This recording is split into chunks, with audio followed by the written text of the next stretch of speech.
I tham, tashi, i tham, Jezusi është Zot? Po thot është Zot. Mirë, i tham, Jezusi është biri i Zotit? Po thot është edhe biri i Zotit. Mirë, i tham, Jezusi është shpirti i shenjtë? Po thot është shpirti i shenjtë. Tash më bën 3 copa mu këtu. Tash është Zot, është biri i Zotit, është shpirti i shenjtë. Është i vetëm linduri, sepse thot aty i vetëm linduri. Vetëm ai ka lind. Tash nuk pe kuptoj këtë. Sinqerisht tash unë po flas me logjik, nuk po flas si musliman. Tash këtë rast se si musliman ne kemi definuar me gjëra. Po. Mirë, po unë jam një njeri që nuk di asgjë rreth. Asnjë rreth fe? Rreth feve, jam out krejt jashtë, nuk di për fe kur nisam. Tash unë jam tu kërku Zotin. Ku është Zoti?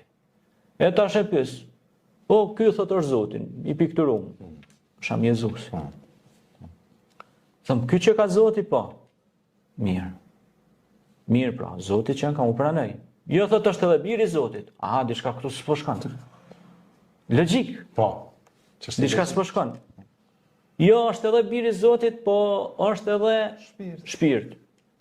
Mirë, pra tash prap s'po kuptoj. Pra krijuan oscilacione, lëkundje, paqartësi që unë nuk mund t'i kuptoj. Prandaj, nëse ata na arrin ne që t'na bindin, qoftë edhe me logjik, ndoshta ne do të arrinim deri te kuptimi.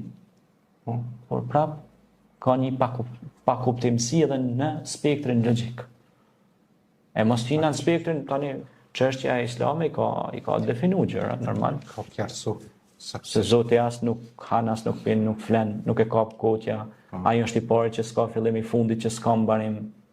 Lejse kemi të lihisha i huwa samiul basir, pra ai është shikuesi dëgjuesi, po shikimi dëgjimi i Allahut nuk mund të krahasohet me shikimin dhe dëgjimin e njeriu që është relativ e kështu me radhë.